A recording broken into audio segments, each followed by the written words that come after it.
Hello and welcome to Gone to Shite. This week's episode we're going to be talking about, and I suppose giving a review of the Raël, the UFO prophet documentary which just popped up on Netflix about a cult, I suppose.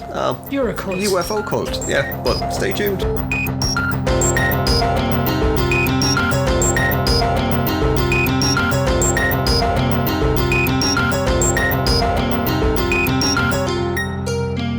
People who might be listening along or following the podcast, we changed the name of the podcast from the Retro Rejects to Gone to Shite because we got sued by the Church of Scientology because they have a podcast called the Retro Rejects as well. No, we just feel like the whole world has gone to shite, so might as well be nihilistic about it and laugh in the face of it. Yeah, and going to that, I suppose it's the thing for people who've seen it on Netflix, that there's a new documentary, although I think it might have been out a while ago. It's a French documentary about the Raelians.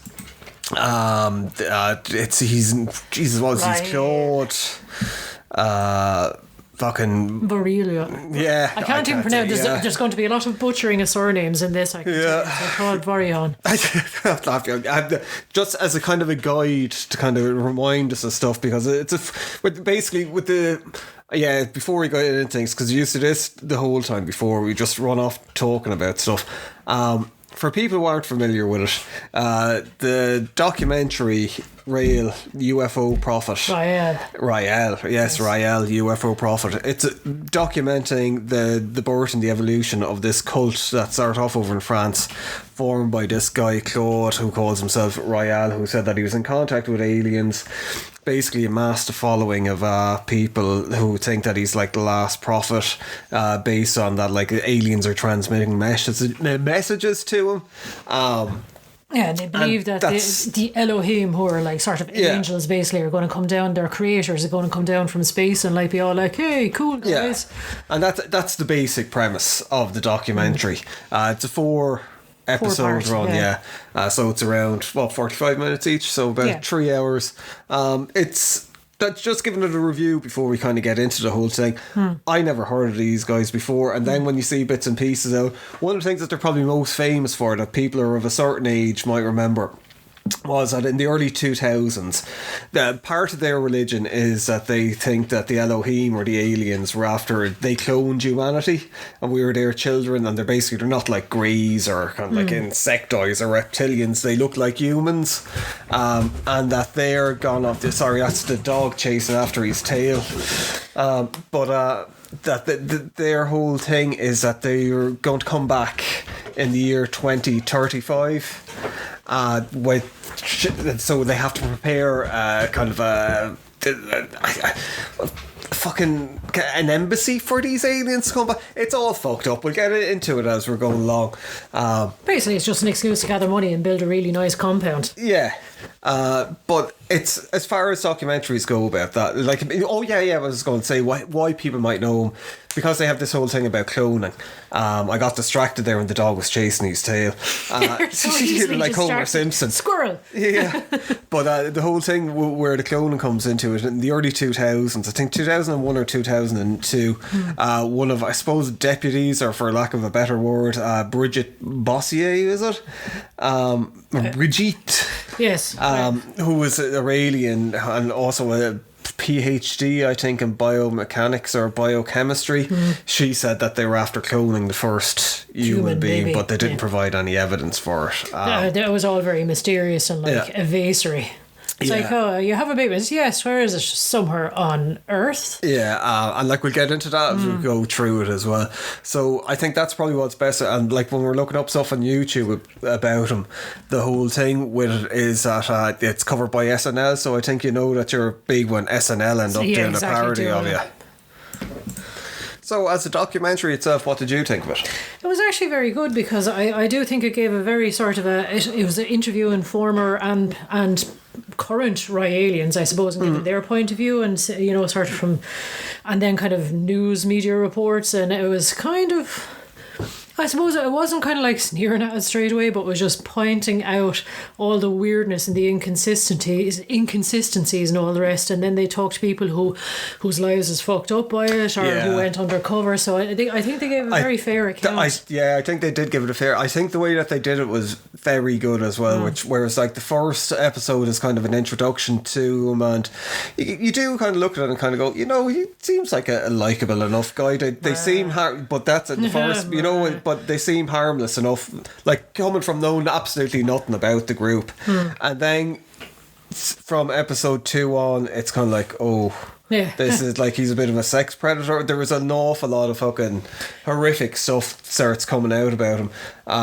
where, like, I mean, they're pretty much banned from France. They can't go into France. They got recognised as a religion when they moved to Canada, but that's just because they fit the criteria, I suppose, of any religion. Sure, is just basically. And as well, I don't think it kind of carried what they were exactly. They kind of posed as being very different, and then when the people over in Canada started finding out about them, like the authorities, and they started investigating them, then they ended up getting driven out of Canada as well.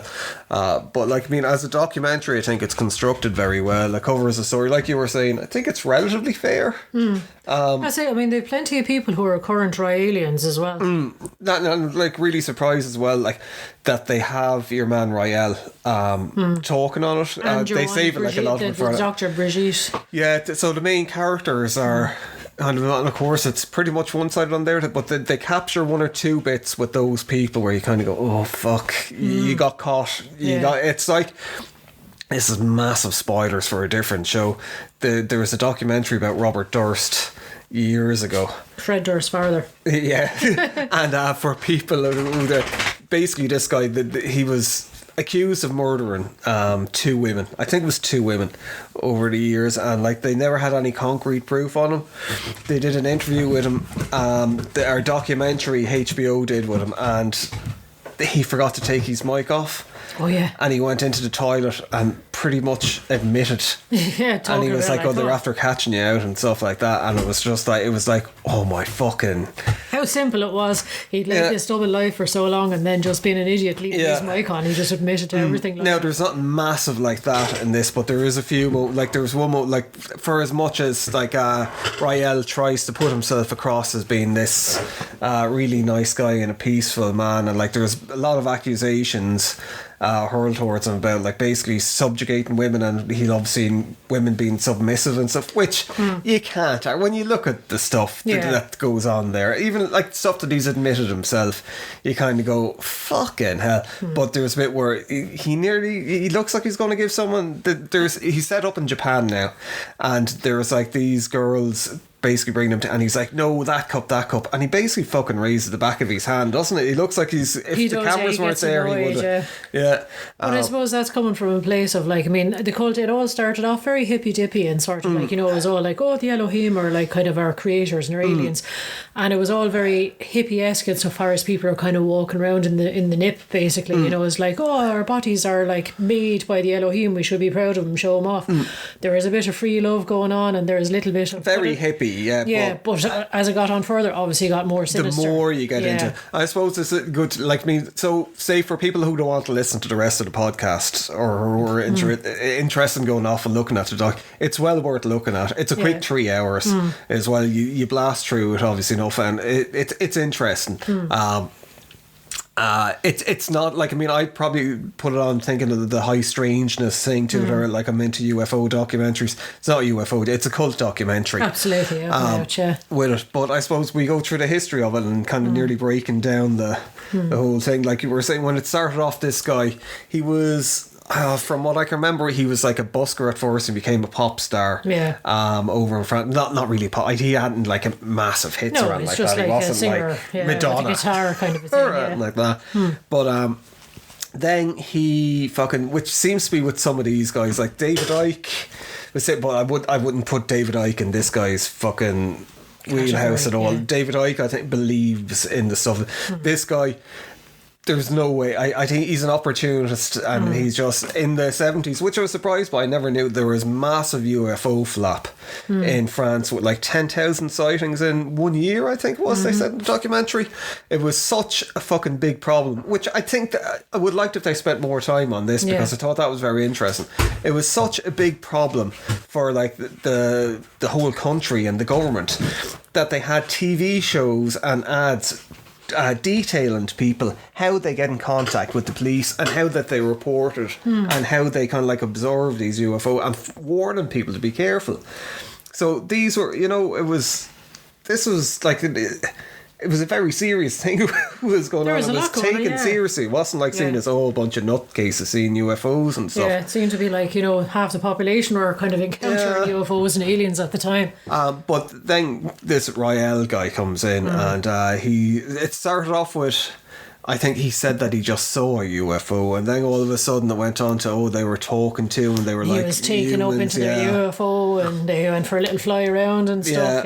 And they gave him a message saying that they were like the creators of humanity. They were the Elohim, which for people that know kind of like anything about Judaism or kind of like Kabbalistic magic and stuff, like Elohim would be one of the names of God, but I think it means from God, and it's plural. There's a couple of different, because it keeps getting changed, so it's a lot of the stuff with this, for people who are into the occult or people who are into ufology, a lot of the stuff that he comes out with, you kind of go, look, this is all just really corny bullshit. It's not even researched well. He didn't even, I think he was like a chancer that he made this shit up, and suddenly a load of very basic limited knowledge of what UFOs were, because he saw that it was popular at the time and people were into it. He just seemed to want a bit of fame and popularity. He had a book out, and I think he had a magazine as well at first, and he it's like he wanted to get on TV, and then he started getting a fucking following from it.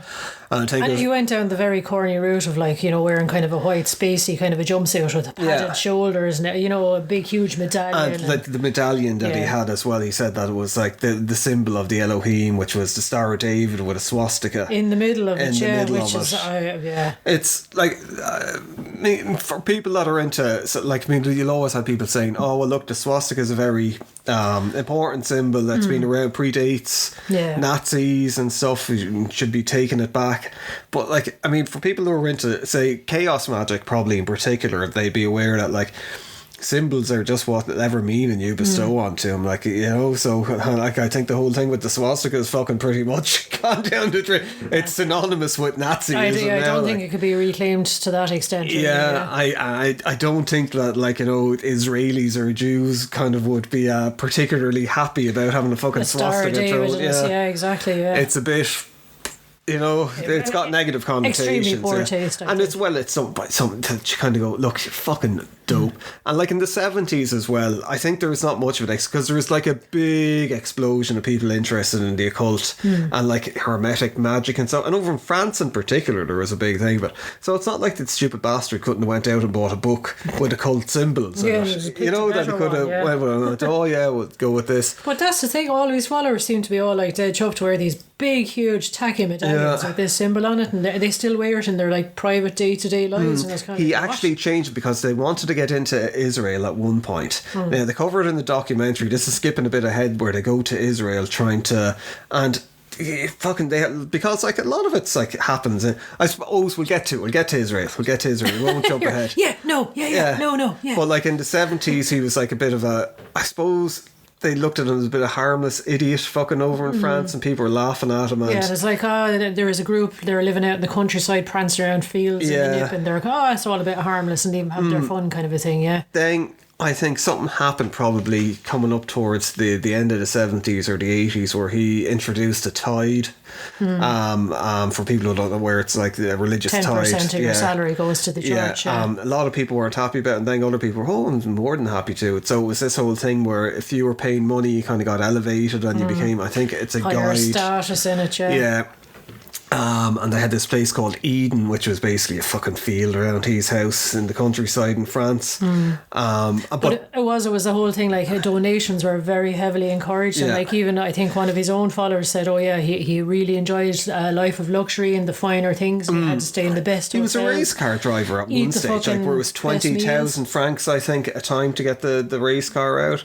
But yeah, he was like, oh, it's all about enjoying yourself and having a good time. Yeah, and I'm promoting our religion as well and bringing the message by racing cars. He's like, I'm the fastest leader. Like, you know, you don't see Jesus or the Dalai Lama. Yeah, you don't see the Pope doing this. I was like, what? Yeah, there's a reason for that. Yeah. But before he got to that point, like even when he was getting started, when he had, say, maybe 12 people, he had them out selling his fucking book. He was like, oh, this is part of it. And then kind of when things weren't going his way, he'd like say, he was like, oh, I'm after getting another message from the aliens, and they say we have to do this, and this is where the money and the tide came in, where it was like, look, they're kind of like an apocalyptic cult. They say that they're not, but their belief system is based around this whole thing that after the atomic bomb was dropped in Hiroshima, the aliens went, fuck these guys. We're off. Yeah. So their whole thing was that they're giving like humanity a chance up till 2035 to try and correct themselves, and by using science, if they can prove that they can use science the same way that they did. So this is where the cloning comes in, that if we can clone people the way that we were cloned, then they'll see it and kind of go, oh yeah, you're up to our level now. They'll come down, they create this paradise on Earth, or else what they'll do is they'll fuck off with all the Raelians and people that they thought were peaceful.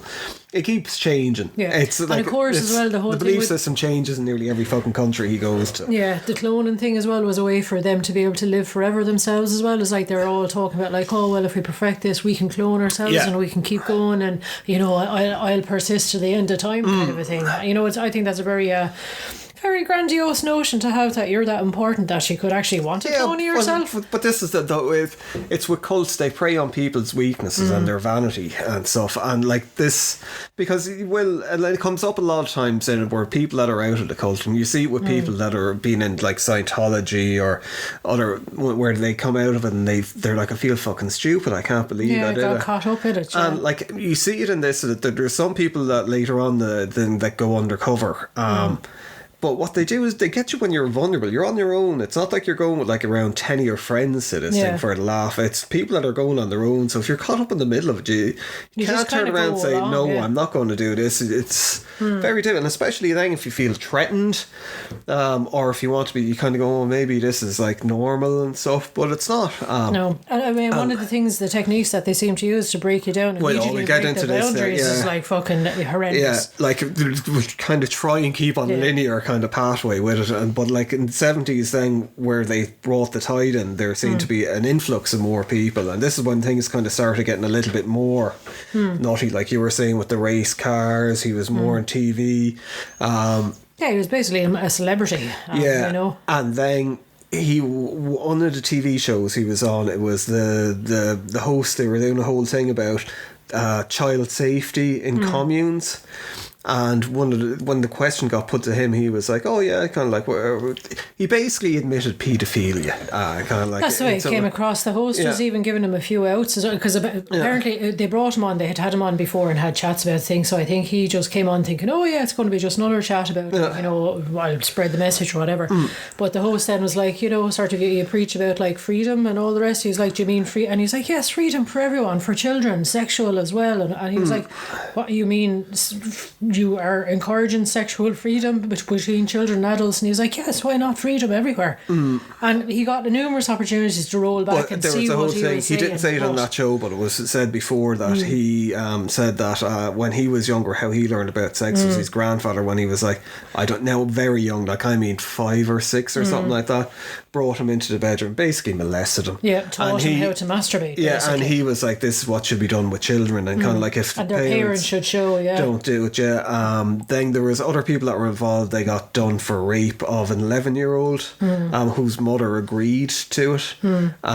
So all this kind of stuff started coming out at that time, and after he said that on the television, that's when the authorities were like, we got to look into this fucking crowd. This is some serious shit. They're not just like this fucking bunch of weirdos that believe in UFOs. As well, it started coming out. They were basically women when they joined it. It was like the women were basically could be used by anyone. There was different kind of like levels of, or different groups, saying there'd be one group where they could only sleep with him. Yeah, and the Elohim when they came, like, So there was reports saying that he used these groups that he called these angels to lure people into it, I suppose, and get money out of it, blackmail people, and so similar to what Manson did with the women, where it was like where he'd get them out to sleep with people and rob them and stuff. But this was like a little bit more sophisticated than fucking street thuggery. But yeah, there was the kid stuff. That was what kind of got to the point then where I think they got prosecuted, or they were definitely being looked into, where according to the Raelians, they left France because it was like tax issues. But it wasn't. They were deemed a dangerous cult. When was it that he married the 16-year-old? Was that that was later on, I think, in Canada. So like he there was a lot of stuff about like fucking kids, and like, I mean, there was stuff happening there. So it's, and with the swinging things, I always think that if you get to a place, you were going to say, if one of the things that to do to break people down, or as they put it, to open their fucking boundaries, is they get them to masturbate naked. Yes, strip naked in front of everyone, and have an old fucking wank for yourself, and then they give you a mirror and go, have a look at your bum there. Yeah, it's this whole thing of examining your own anus. It's kind of like, what? And it's all kind of, it's women are meant to parade themselves around naked in front of men and be subservient to men. And so say if you join with your wife, you have to give your wife up to have sex with whoever wants to have sex with her, regardless of what she thinks, or like that.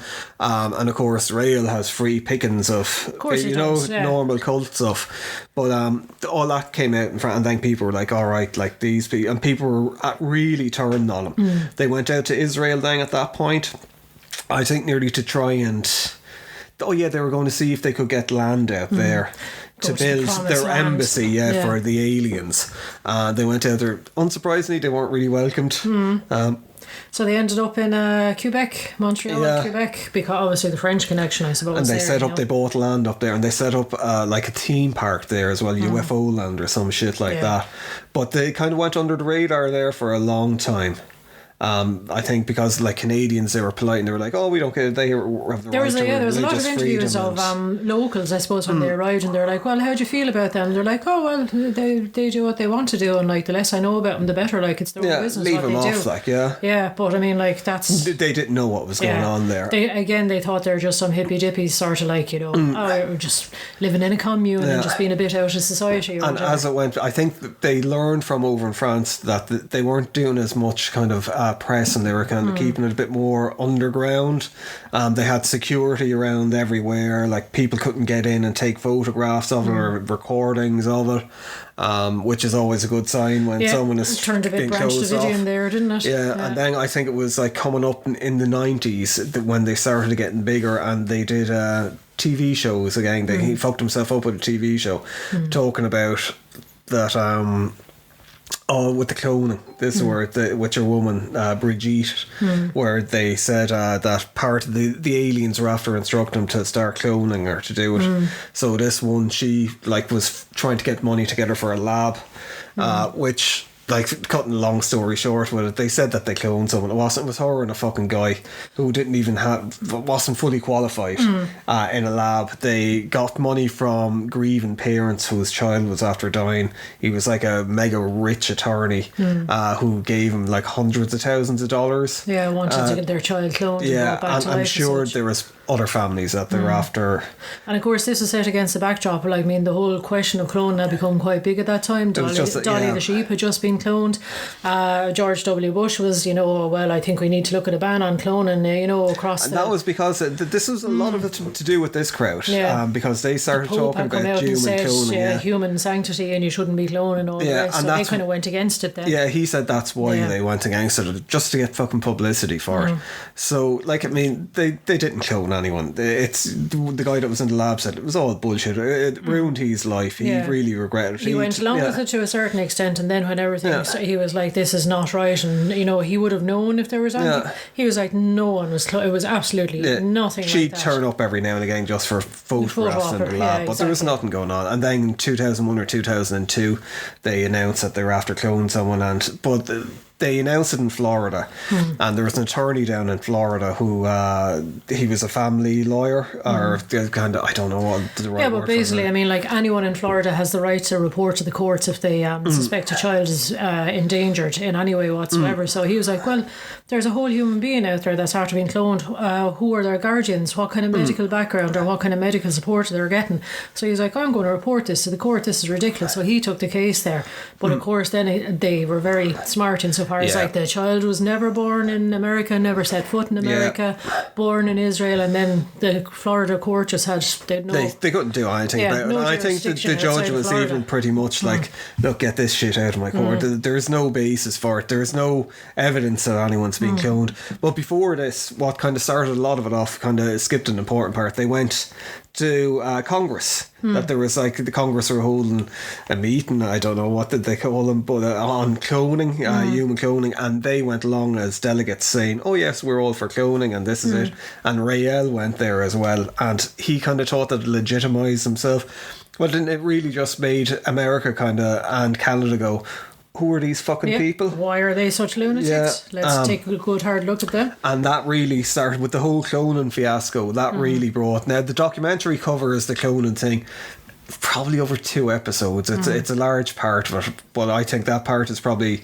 It's not really the interesting thing. I think you can get sidetracked by that and kind of forget how dangerous these people actually are. But there was she was she a student or she was just newly qualified journalist up in Canada? Yeah, she was a young journalist, they were all very concerned about this in general, like, you know, and so the newspaper asked her if she'd be willing to go undercover, and she said, yeah, she wanted to bring a photographer lady with her as well from the same newspaper. The two of them went undercover for 9 whole months, which is, I think that's amazing, like, to be that dedicated to busting the story open kind of a thing at that age, to dedicate that much time to a cause. But again, like, she was kind of like, she said first night there, she got kind of like accosted by a group going, oh, we're thinking about mutiny, we're going to overthrow Raël and tell him he's wrong, are you with us? And she was like, oh, obviously this is some sort of a test. And she's like, oh no, absolutely not. And I was like, yes, you did right, you're okay, you passed the test. But it just seems to be this constant, like, keeping people on uncertain footing, and, you know, sort of pushing. But it was the first day as well, and she said they did not feel comfortable taking off their clothes, and they were basically forced to take off their clothes and masturbate in front of people and do the whole arsehole gazing in the mirror. So it was a lot of coercion, and she said that they were breaking down your sexual boundaries early. It was a lot. She was not comfortable with a lot of stuff that went on there, and felt in danger through it. And she basically reported a load of sexual assaults and a lot of sexual. There was a lot going on, and a lot of underage, like, you know, sort of like 16, 15. That was it. He was married to a 16-year-old, and he was like with kids basically as well. You can't, anyone under 80, anyone under fucking 20 to us, well, 25, 30 now, to us is like a kid, but like the fucking kids he was with, and people there as well. There was a lot of shady shit going on. So then there was other people that were part of it started kind of coming out going kind of like, fucking this stuff is there was a husband that was, again, they got brought, it was on a kind of talk before they went to Canada, it was in France, and he was trying to kill him even on the thing, saying, you fucking destroyed my family, you have my wife and child held hostage, and my wife was taken away from me, and she basically was used by every other man, and he's like, you've ruined my life, and give me back my wife, give me back my baby. And then your man was just, he completely point blank ignored him, he wouldn't even look him in the eye, just sat there smirking away, like, you know, so a fucking scum, horrendous, like. But a lot of the people over in Canada would start becoming aware of a lot of this. Well, the authorities over in Canada now, it's not really documented in it what fucking happened exactly or what was going on, because they all upped and left the compound. I think they were getting looked at very hard, and again it was like they've been granted the tax exemption because they got religious status, but of course then that started being questioned because, like, where is all the money going, what are they doing if there's people being scammed? 2 people I think were after being arrested for sexual assault as well there, or something along those lines, and they just disappeared. They left Canada in the middle of the night, just they left and left the whole ranch behind. They obviously knew something was coming down the line where they were going to get fucking arrested, or something was going to happen too. And I think they pissed around for a while, and they ended up relocating in Japan. And that's the interesting part of it, like we were saying at the start, is that he's still kicking around, and they got an interview with him, which is fairly big deal for something like that, because you don't see a lot of these guys, they're too smart to give a fucking interview. He just seems to just want the spotlight though, no matter what it is. But yeah, they do an interview with him, and he comes across just a piece of shit. Where he's after kind of reinventing himself now, more he's kind after of like latching onto the whole a Sammy or a guru kind of a thing. And even the way he dresses and stuff, and the way he's going, and it's amazing that there's still people. And Africa, the Ivory Coast seems to be a big part where they're targeting. So it's like the church religions have been doing it for years. You kind of go for developing countries or underdeveloped countries with people who are a little bit susceptible to being like kind of I suppose getting starry-eyed with like, you know, sort of the wealth or the prosperity or the promise of a better life, really, isn't it? And like that seems to be what's happening, and it seems to be growing. Like, I mean, it's not as big as some of the other cults around, but like, I mean, I think there's 50,000 people or 60,000 people. Yeah, huge amount of people. People know of. There's probably a lot more because what they do is, if you're paying a certain amount of money, you become a guide. And their whole philosophy is that, say, if you're a guide or you're connected with the Elohim, they baptize you, and what they're doing when they're baptizing you is they suck out part of your information. You're up to a spaceship at 3 o'clock, isn't? They can only do it at 3 o'clock in the day, because that's when the spaceship is overhead. So then your intelligence or your soul or whatever is downloaded into this fucking database on a spaceship, which they can implant into a clone. It sounds very reasonable and rational, doesn't it? Well, it's like when you die as well, because I was looking around for part of their beliefs, and it was like, what happens when you die? What do they think should be done with the body? And their whole thing is, the body should be donated for scientific fucking purposes, apart from a bit of bone in your forehead, which apparently stores your data, which that has to be all kind of taken out of your skull, sent to the Raelians, and they're going to have that built into the alien embassy, the mainframe. So like, I mean, he's someone, I think he's eluded or he's escaped prosecution for years. I don't think he's up to the level of Koresh. Although then in Koresh I think the authorities in Waco. Yeah. Now, there was a lot of bad stuff happened there on both sides of things. Like, you know, it mightn't have been handled the best. But like, Koresh was, without a shadow of a doubt, a dangerous fucking individual. He was abusing children, abusing kind of men and women. Stockpiling their weapons. Yeah, he was a dangerous fucker. Like, but like, that's the thing with Raël, people or maybe governments kind of give him they kind of go, well, look, he's not, you know. Yeah, he's harmless. That seems to be the pervading kind of, and like they played a fairly good card at one stage as well, when all the accusations about like paedophilia are coming out as well. They're like, what about the Catholic Church? Look at them. Yeah. You know, is every priest a paedophile? There's a lot of paedophiles over there, and then everyone got so tangled up in all of that I was like, well, why should there be paedophiles anywhere? And then they disappeared. Yeah. But yeah, well, like, I mean, that was his, but it was like, you're the one that they're saying is a fucking paedophile. Yeah. You're the one, you're the leader of, but yeah, they kind of stirred up a load of shit in France. I think like they're obviously better known in France than they are in other parts of the world. But it's kind of scary looking at it. It's always kind of scary how easily some people just jump into something. Like, I mean, I know some people just kind of go, that actually makes sense to me, I'm going to go and yes, and but it must just be people that are at stages where they're just like, I need to change everything about my life, or a very vulnerable position or something like that, because I can't imagine like me hearing about somebody going, fucking aliens or whatever, and I'm like, well, time for me to move to a commune. See, I think what happens a lot, right, there's different ways people get recruited into cults. They have, what they seem to be doing a lot of is people on college campuses, which is like a tried and tested thing, where you get someone that's away from home, lonely, feeling vulnerable, out of their depth. A lot of times, of course, they don't try and do it. They don't start off with, hey, do you believe in it? Would you like to kind of like when you're dead, donate part of your skull? So because you kind of go, fuck off. Where they're just nice, they pay loads of compliments. They're like, oh, maybe you should come along to this. The Harry Krishnas used to do it as well the whole time. We used to always get a great buzz off them, where they'd be like, oh, why don't you come along for like, you know, meal with it? And it'd be kind of like, no. Yeah. And Scientologists were the same, man. When I was a student in Dublin, I used to have to walk past their like offices every day going home, and they'd be outside kind of, I did that. Would you like the free personality test? I did that over in Edinburgh, and your man didn't like me. You're not Scientology material. I'd say I thought it was an IQ test, because that's clearly you failed that test. But it was just, yeah. And as well, it was like beside the comic book store. Or, I think I was waiting for the comic book store to open maybe or something. I was like, I should go in here. And they're like, look at this. Because it didn't say Scientology. I know, it doesn't. Like that, that's it. But we were, I was kind of like, you know, they're like, would you like a personality test? And I'm like, for what? And they're like, so you could know what your personality is. And I'm like, I think I'm okay. I think I am aware of what I am like. Fuck off, you weirdo. So I would love to have gotten into it. Yeah. No, well, just to find out, like, what goes on. That's the trouble. That's what happens to some people. They're like, oh, I'll just find out. And then all of a sudden you're like, oh my God, this makes perfect sense.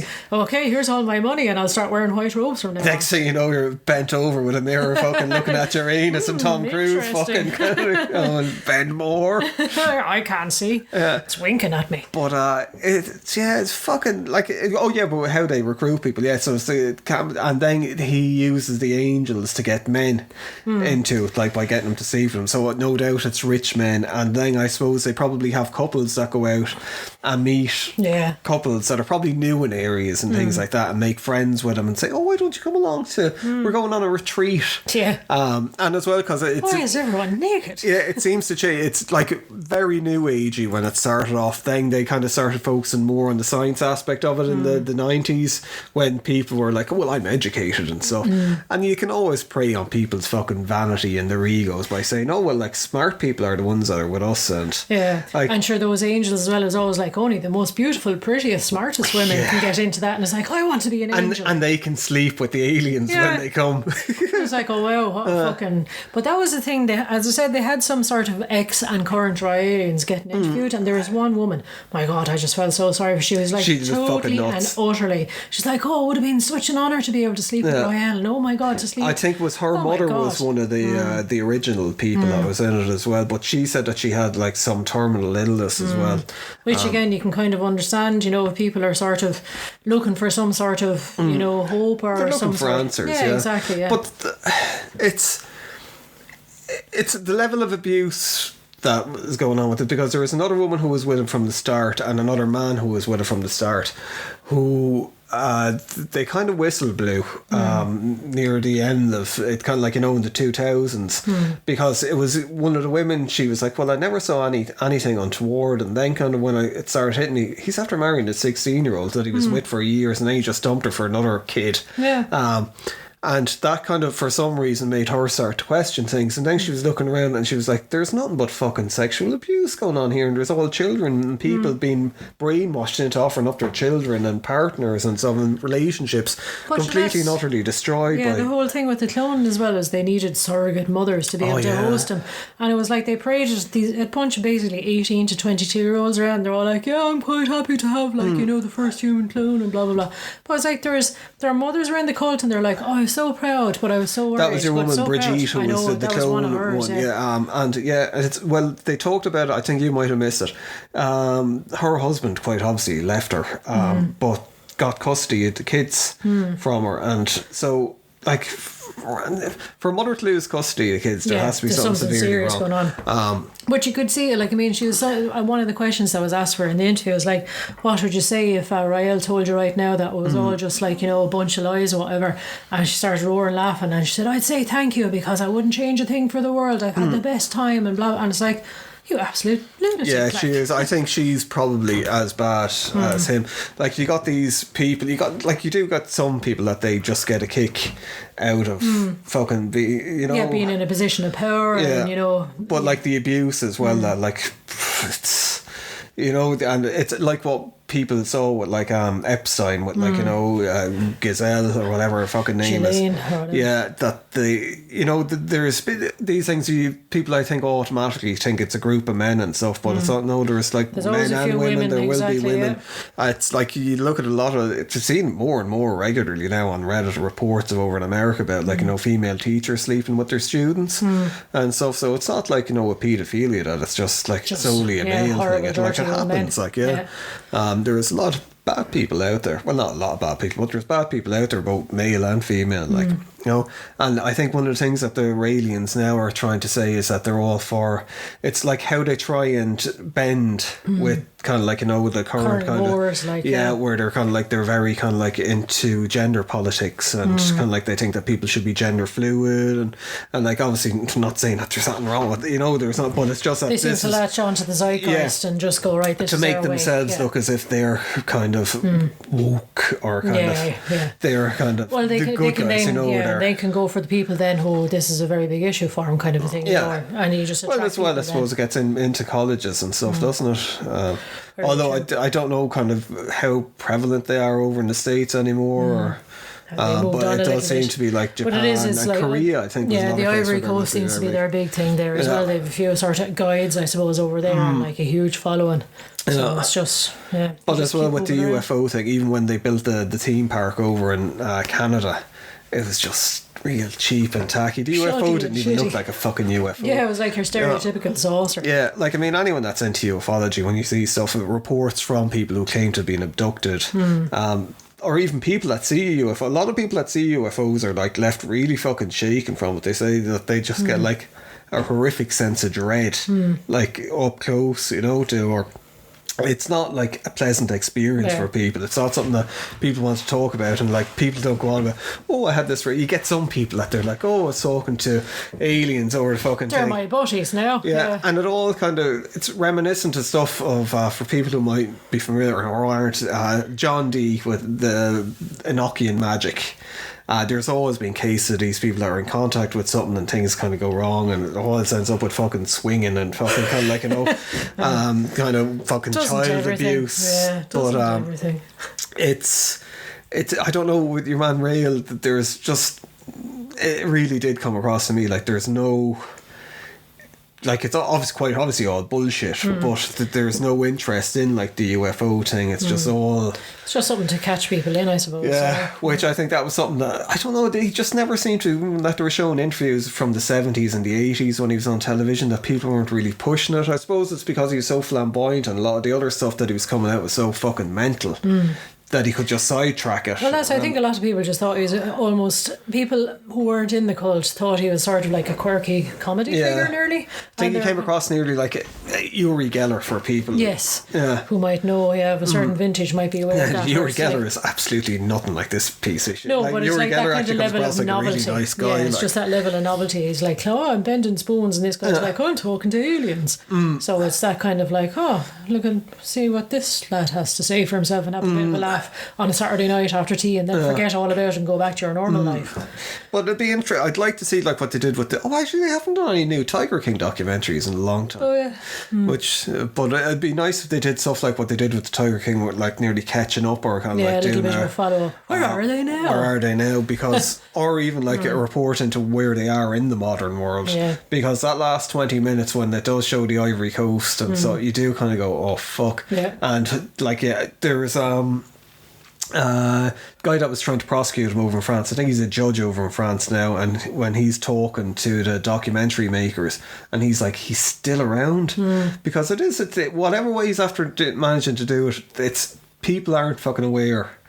That's because I wouldn't. I've only very tangentially. It's only when we went back, and there's a few things about the clone. I kind of vaguely remember hearing it. It just wasn't a big thing, like, it wasn't like, say, as you said, like Branch Davidians or something like that, or it was like widely. Well, you see, at the time you had, it was after 9/11, and there was a lot of other things going on in the world where this is just, it was so laughable. I think a lot of people were just like, these fucking, and I was reading on Reddit, see if people had any contact with Raelians, or if they knew him, of him, and there was one crowd saying that they used to participate. I think it was up in Canada, where there was this like parade that used to go on, but it was meant to be a parade of absurdity, whereas like people would just do really stupid things deliberately, funny, but they'd always march in it, and they didn't get it, and it hit the poster was like, this is tell you how fucking stupid these people were, that they just did not get it. But I think it was like to try and promote their UFO world or whatever it was. But even in the documentary, when they show the UFO world, it's like all cheap tat, that like really really cheap tat, that's not even like UFO, but like if anyone's seen like Roswell stuff in the Roswell community and but it's not even as kind of like it looks like a sort of a like make and do at a school or something, or in Point like Pleasant with the man. Like, you know, I think there's certain kind of points or bits that people hit on when they're into UFOs, where you kind of go, oh yeah, like, you know, there might be language scrolled on the side where they might talk about propulsion systems, you know, to give it, whereas like none of that in this. Yeah. I don't know, I'm so caught up on that. I know, it's just like, they don't have the UFO bit correct. I think as well, because the way that they have it sold as being the UFO prophet, you do think it's going to be, you should know a lot. Yeah, a UFO documentary, where it's not, it is just a cult documentary. Yeah. But yeah, like we're after covering it pretty much. I think if people are interested, like, I mean, it is a good watch, even regardless of kind of like what we're after covering on it. There's more to it. An awful lot more. The cloning thing is a very big part of it. That probably covers 2 episodes, I think. With it, so if people are interested in that, and it's a very strange time in history, and it's very strange. Well, I suppose so much stuff happens over the years, people just forget it. Like, I was amazed when you put it in, one of the first things that comes up is an SNL sketch with Amy Poehler and Tina Fey. Where you kind of go, oh, yeah, they're that big, that they're being made fun of on SNL, kind of a thing. But yeah, like, I mean, I know I'm after being a bit dismissive of the cult and all the rest. But you couldn't have joined. But that's I'm just, you know, I kind of, all religion is a bit of a cult to me, so that's where my stance would be on that. I'm just like, fucking do your own thing, boy. Yeah. Don't get caught up. Don't be getting people to steal your money. I've no bother with any religion or anyone's kind of beliefs, just as long as people don't get hurt, and particularly children don't get hurt. Exactly, whereas with something like this, where it's very clear, and it just amazes me that they're after eluding on the prosecution from it. But like, I mean, I suppose that's the nature of abuse as well. People that get abused are kind of ashamed, but if you're going to jump around from fucking country to country, very hard to pity out. As well with it, where he can't even get prosecuted. So like, I mean, as much of an idiot as he looks when things, he's quite obviously he knows when to jump. But so look, thank you for listening if you got this far. We go over and check out, kind of like, there'll be links somewhere, kind of like somewhere on the internet, find on our YouTube page. There's definitely links. I must put them up on Spotify and stuff like that. So if you want, go over. We're on Instagram, we're on X. It's just gone to shite. If you've put that in, you'll get probably loads of Irish stuff. But so thank you for listening. Until next week, be with Raël.